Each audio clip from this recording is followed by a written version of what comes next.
ಎಲ್ಲವನ್ನೂ ಕೇಳಿದ ಶ್ರೀರಾಮನು ಗಂಭೀರ ಚಿತ್ತನಾಗಿ ಮುನಿಗಳ ಮಾತನ್ನು ಆಕ್ಷೇಪಿಸುವ ಸಂದರ್ಭವು ನನಗೆ ಬರಬಾರದಿತ್ತು. ಅದು ವ್ಯಸನಕ್ಕೆ ಕಾರಣವು. ಸತ್ಯ ಧರ್ಮಗಳು ಜ್ಞಾನ ಸೋಪಾನಗಳೆಂಬುದನ್ನು ಯಾರೂ ಅಲ್ಲಗಳೆಯಲಾರರು. ಆದರೆ ಅವುಗಳಲ್ಲಿ ನಿರಾಧಾರವಾಗಿ ಯುಕ್ತಿಯಿಂದ ಪರಾಮರ್ಶಿಸುವುದು, ಹಾಗೆಯೇ ನಿರ್ಹೇತುಕವಾದ ತರ್ಕದಿಂದ ಸಿದ್ಧಾಂತಪಡಿಸುವುದು ತಿಳಿದವರ ಲಕ್ಷಣವಲ್ಲ.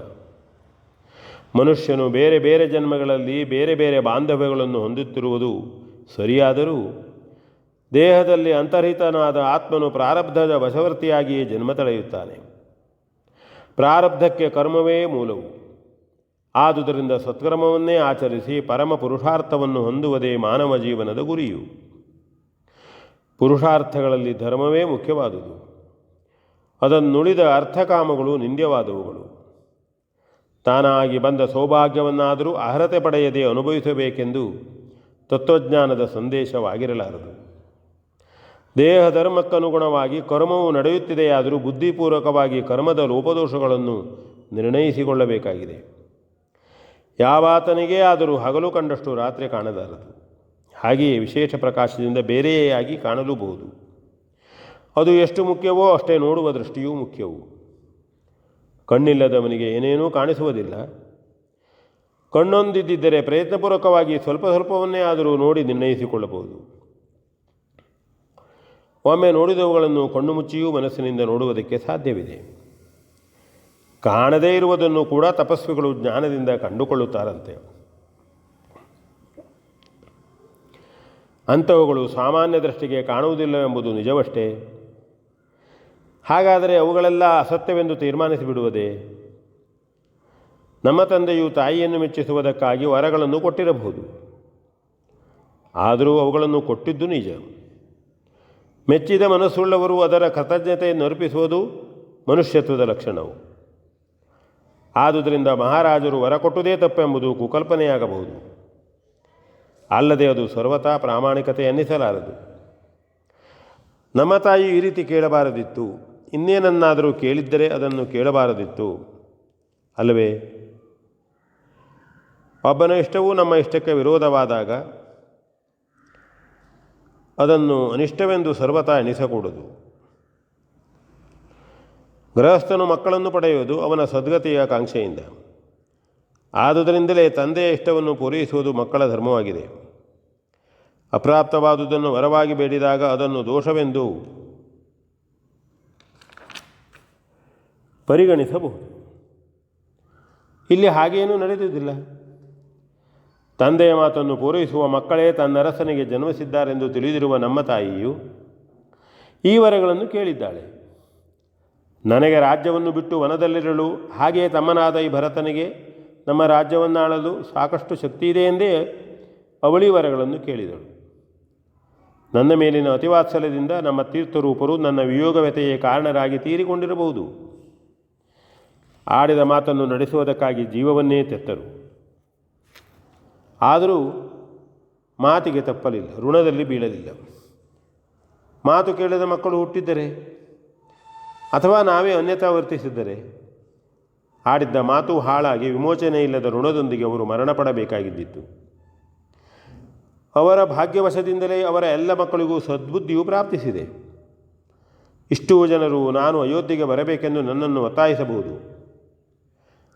ನನ್ನ ಮೇಲಿರುವ ಪ್ರೀತಿಯೇ ಅದಕ್ಕೆ ಕಾರಣವು. ಹಾಗೆಂದು ನಾನು ಈಗಲೇ ಊರಿಗೆ ಬಂದರೆ ಆ ಪ್ರೀತಿಯು ಎಷ್ಟು ದಿನ ಉಳಿದಿತ್ತು? ಅಲ್ಲ, ಧರ್ಮವಿರುದ್ಧವಾಗಿ ನಡೆದವನನ್ನು ನಮ್ಮ ಸಾಕೇತದ ಪ್ರಜೆಗಳು ಯಾಕೆ ಪ್ರೀತಿಸಬೇಕು? ನನ್ನ ತಮ್ಮನು ಸಮರ್ಪಿಸುವ ರಾಜ್ಯವೆಂದು ನಾನು ಸ್ವೀಕರಿಸಬಹುದು. ಅದರಿಂದ ದೋಷವಿಲ್ಲ, ನಿಜ. ಅದಕ್ಕಾಗಿ ಇಷ್ಟು ದೂರ ನಾನು ಬರಬೇಕಾಗಿದ್ದಿತೆ. ನನ್ನ ತಮ್ಮನಾದ ಭರತನನ್ನು ನಾನು ಅರಿತಿರುವುದಿಲ್ವೇ? ಇದೇ ಮಾತು ನಾನು ಅಲ್ಲಿರುತ್ತಿದ್ದರೂ ಬರುತ್ತಿದ್ದಿತ್ತು. ಇಲ್ಲಿಯವರೆಗೂ ಬಂದು ಇಲ್ಲಿ ಈ ಮಾತನ್ನು ಹೇಳಿಸಿಕೊಂಡು ಊರಿಗೆ ಮರಳಬೇಕೆಂದು ಬಯಸಿ ನಾನು ಬಂದವನಲ್ಲ. 14 ವರ್ಷಗಳವರೆಗೆ ನಾನು ವನವಾಸದಲ್ಲಿದ್ದರೆ ಮಾತ್ರ ನಮ್ಮ ತಂದೆಯ ಮಾತು ಪೂರೈಸಲ್ಪಡುತ್ತದೆ. ಆದುದರಿಂದ ದಾಸರಥಿಯಾಗಿ ಹುಟ್ಟಿದ ನಾನು ಈ ಜನ್ಮಕ್ಕೆ ಕೊಟ್ಟುಬಿದ್ದ ದೇಹಧರ್ಮಾನುಗುಣವಾಗಿ ನನ್ನ ತೀರ್ಥರೂಪರ ಮಾತನ್ನು ಪೂರೈಸಬೇಕಾದುದೇ ನ್ಯಾಯವು. ಧರ್ಮವಿರಹಿತವಾದ ಅರ್ಥಕಾಮಗಳಾಗಲಿ, ಒಂದು ವೇಳೆ ಮೋಕ್ಷವೇ ಸಿಕ್ಕುವುದಿದ್ದರಾಗಲಿ ನನಗೆ ಬೇಕಾಗಿಲ್ಲ. ನಾನು ಅಂತಹದನ್ನು ಯಾವ ಜೀವವು ಬಯಸತಕ್ಕವನಲ್ಲ. ಧರ್ಮಯುಕ್ತವಾದವುಗಳಲ್ಲಿ ನನಗೆಷ್ಟು ಅರ್ಹತೆ ಇದೆಯೋ ಅಷ್ಟರಿಂದ ದೊರಕಬಹುದಾದ ಎಲ್ಲವೂ ನನಗೆ ಬೇಕು. ಬೇಕಾದುದನ್ನು ಬಿಡುವುದಕ್ಕೂ ಬೇಡವಾದುದನ್ನು ಪಡೆಯುವುದಕ್ಕೂ ನಾನು ಖಂಡಿತವಾಗಿಯೂ ಸಿದ್ಧನಿಲ್ಲ ಎಂದು ಹೇಳಿ, ವತ್ಸ ಭರತ, ನಿನ್ನ ಮಾತನ್ನು ಧಿಕ್ಕರಿಸಿದನೆಂದು ಬೇಸರಗೊಳ್ಳಬೇಡ ಕಂದ. ನನಗೆ ನಿನಗಿಂತಲೂ ಈ ಸೀತೆಗಿಂತಲೂ ಧರ್ಮವೇ ಮುಖ್ಯವಾದುದು. ನೀನು ನನ್ನಂತೆಯೇ ನಡೆ. ಧಾರ್ಮಿಕನಾಗಿದ್ದು ನನಗೂ ಅಂತೆಯೇ ಇರಲು ಅವಕಾಶವನ್ನು ಕೊಡು. ದುಃಖಿಸಬೇಡ, ನನ್ನನ್ನು ಅದಕ್ಕೆ ಗುರಿಪಡಿಸಬೇಡ. ಹೋಗಿ ರಾಜ್ಯವನ್ನಾಳು ಎಂಬುದಾಗಿ ಭರತನನ್ನು ಸಂತೈಸಿದನು. ಶ್ರೀರಾಮನ ಗಂಭೀರವಾದ ಉಪದೇಶವನ್ನು ಕೇಳಿ ಅವಾಕ್ಕಾಗಿ ಕ್ಷಣಕಾಲ ಎಲ್ಲರೂ ಮೌನವನ್ನು ಧರಿಸಿದ್ದರು. ಭರತನು, ಅಣ್ಣ ಶ್ರೀರಾಮಚಂದ್ರ, ಸೀತಾ ಲಕ್ಷ್ಮಣ ಸಹಿತನಾಗಿ ನೀನು ಅರಣ್ಯದಲ್ಲಿ ಅಲೆಯುತ್ತಾ ಕಷ್ಟಪಡುತ್ತಿರುವಾಗ ನಾನು ಮಾತ್ರ ಅರಮನೆಯಲ್ಲಿ ಬೇಕಾದುದನ್ನು ತಿಂದುಂಡು ಸುಖವಾಗಿರಬೇಕೇ? ಹೇಗೆ ಸಾಧ್ಯವಾದೀತು? ನೀನೇ ಹೊರಬೇಕಾದ ರಾಜ್ಯಭಾರದ ಹೊರೆಯನ್ನು, ಅದರಲ್ಲಿ ಒಂದು ಅಂಶವನ್ನು ಹೊರಡುವ ಅಸಮರ್ಥನಾದ ನಾನು ನಿರ್ವಹಿಸುವುದೇ? ಅಥವಾ ಅಸಾಧ್ಯವೇ ಸರಿ. ಇದು ಈ ಲಕ್ಷ್ಮಣನಂತೆ ನಾನು ನಿನ್ನೊಂದಿಗೆ ವನವಾಸವನ್ನೇ ಕೈಗೊಳ್ಳುತ್ತೇನೆ. ನೀನಲ್ಲದೆ ರಾಜ್ಯವೇ ಕಾಡು, ನೀನಿರುವ ಕಾಡೇ ರಾಜ್ಯವು. ಹಿರಿಯಣ್ಣನಾದ ನೀನು ನಮ್ಮೆಲ್ಲರ ತಂದೆಯು. ನಿನ್ನ ನುಡಿದಿರುವುದಕ್ಕೆ ಸರ್ವಥಾ ನನ್ನಿಂದ ಸಾಧ್ಯವಾಗದು ಎಂದು ಅಳುತ್ತಲೇ ನುಡಿದನು. ಶ್ರೀರಾಮನು ದಿಗಂತವನ್ನೇ ದೃಷ್ಟಿಸುತ್ತಾ, ನಾನು ನನ್ನ ತಂದೆಯ ಆಜ್ಞಾಧಾರಕನು, ಅದರಂತೆಯೇ ವನವಾಸವನ್ನು ಕೈಗೊಂಡು ಬಂದವನು. ನಿನಗೂ 14 ವರ್ಷಗಳವರೆಗೆ ರಾಜ್ಯವನ್ನಾಳುವಂತೆ ನಮ್ಮ ತಂದೆಯು ಆಜ್ಞೆಯಾಗಿದೆ. ಹೇಗೆ ನಾನು ವನಕ್ಕೆ ಬರುವುದು ಧರ್ಮವೋ ಹಾಗೆಯೇ ನೀನು ರಾಜ್ಯವನ್ನಾಳುವುದು ಧರ್ಮವು ಎಂದು ನುಡಿದನು. ಅದನ್ನಾಲಿಸಿದಾಗ ನಿರುಪಾಯನಾದ ಭರತನು, ಕ್ಷಮಿಸು ಅಣ್ಣ, ತಿಳಿಯದೇ ಆಡಿದೆ. 14 ವರ್ಷಗಳ ಅವಧಿಯು ಪೂರ್ಣಗೊಳ್ಳುವಷ್ಟರಲ್ಲಿ ನೀನು ಅಯೋಧ್ಯೆಗೆ ಬಂದು ರಾಜ್ಯಭಾರವನ್ನು ನಿರ್ವಹಿಸದಿದ್ದರೆ ಮತ್ತೆ ಒಂದೇ ಒಂದು ದಿನವಾದರೂ ಈ ನಿನ್ನ ತಮ್ಮನು ಬದುಕಿರಲಾರನು. ಅಷ್ಟರವರೆಗೆ ನಿನ್ನ ರಾಜ್ಯವನ್ನು ನಿನಗಾಗಿ ನಿನ್ನ ಆದೇಶದಂತೆ ನಿನ್ನ ಪ್ರತಿನಿಧಿಯಾಗಿ ಪ್ರತೀಕವನ್ನಿಟ್ಟು ಯಥಾ ಸಾಧ್ಯವಾಗಿ ಪಾಲಿಸಲು ಪ್ರಯತ್ನಿಸುತ್ತೇನೆ. ಆದರೆ ನನ್ನ ಮನಸ್ಸಿನ ನೆಮ್ಮದಿಗಾಗಿ, ನನ್ನ ಶಕ್ತಿಯ ವಿವರ್ಧನೆಗಾಗಿ ನಿನ್ನ ಪ್ರತೀಕವೇ ಆಗಿರುವ ಶ್ರೀಕರವಾದ ಪಾದುಕೆಗಳನ್ನು ದಯಪಾಲಿಸು. ಅವುಗಳ ಹೆಸರಿನಲ್ಲಿ ಮಾಡಬೇಕಾದ ಯಾವತ್ತು ಕೆಲಸಗಳನ್ನು ಪೂರೈಸುತ್ತೇನೆ. ಅಷ್ಟಾದರೂ ಅನುಗ್ರಹ ಮಾಡು. ಪ್ರತಿಯಾಗಿ ಏನನ್ನೂ ಆಡದಿರುವ ಅಣ್ಣ ಅಣ್ಣ ಅಣ್ಣ ಎಂದು ಶ್ರೀರಾಮನ ಪಾದಗಳಲ್ಲಿ ತನ್ನ ನೊಸಲನ್ನು ಚಾಚಿದನು.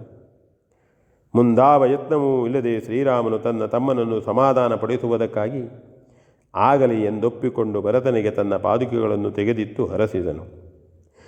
ಮಹಾಪ್ರಸಾದವೆಂದು ಭರತನು ಶ್ರೀರಾಮನ ಪಾದುಕೆಗಳನ್ನು ತನ್ನ ತಲೆಯ ಮೇಲಿಟ್ಟುಕೊಂಡು ಶ್ರೀರಾಮನಿಗೆ 3 ಬಾರಿ ಪ್ರದಕ್ಷಿಣೆ ಬಂದು ನಮಸ್ಕರಿಸಿ ಅಯೋಧ್ಯೆಗೆ ಹೊರಡಲು ಸಿದ್ಧನಾದನು. ಶ್ರೀರಾಮನು ಭರತನಿಗೆ ಮತ್ತೊಮ್ಮೆ ಹೇಳಬೇಕಾದುದನ್ನೆಲ್ಲ ಹೇಳಿ ಗುರು ಹಿರಿಯರೆಲ್ಲರಿಗೂ ಸೀತಾ ಲಕ್ಷ್ಮಣರೊಂದಿಗೆ ನಮಸ್ಕರಿಸಿದನು. ಅವನನ್ನು ವಂದಿಸುವವರು ವಂದಿಸಿದರು. ಸಾಕೇತಿನಿಂದ ಬಂದವರು ಹಾಗೆಯೇ ಹಿಂದೆ ಹೊರಡಬೇಕಾಯಿತು. ಎಲ್ಲವನ್ನೂ ನೋಡಿ ಕೇಳುತ್ತಿದ್ದ ಗುಹನು ತನ್ನಷ್ಟಕ್ಕೆ ಮೃದುವಾಗಿ ನಗುತ್ತಿದ್ದನು. ಭರತನು ಮತ್ತೊಮ್ಮೆ ಅಣ್ಣ ಅತ್ತಿಗೆಯರನ್ನು ನಮಸ್ಕರಿಸಿ ಶ್ರೀರಾಮನ ಪಾದುಕೆಗಳನ್ನು ಕಿರೀಟದಂತೆಯೇ ತಲೆಯ ಮೇಲೆ ಹೊತ್ತುಕೊಂಡು ತಿರುತಿರುಗಿ ಅವನನ್ನೇ ನೋಡುತ್ತಾ ನೋಡುತ್ತಾ ದಾನ ಕೊಟ್ಟ ಗೋವಿನಂತೆ ಮೆಲ್ಲನೆ ಚಿತ್ರಕೂಟದ ಬೆಟ್ಟವನ್ನು ಇಳಿದನು. ಭರತನು ಪೂರ್ಣವಾಗಿ ಕಣ್ಮರೆಯಾಗುವವರೆಗೂ ನಿಂತಲ್ಲೇ ನಿಂತು ಅವನನ್ನೇ ನೋಡುತ್ತಿದ್ದ ಶ್ರೀರಾಮನು ಮತ್ತೆ ಲಕ್ಷ್ಮಣನನ್ನು ಒಮ್ಮೆ ನೋಡಿ ನಿಟ್ಟುಸಿರನ್ನು ಸೂಸಿದನು. V N Bhagwat ಬರ್ಪಳ್ಳಿ.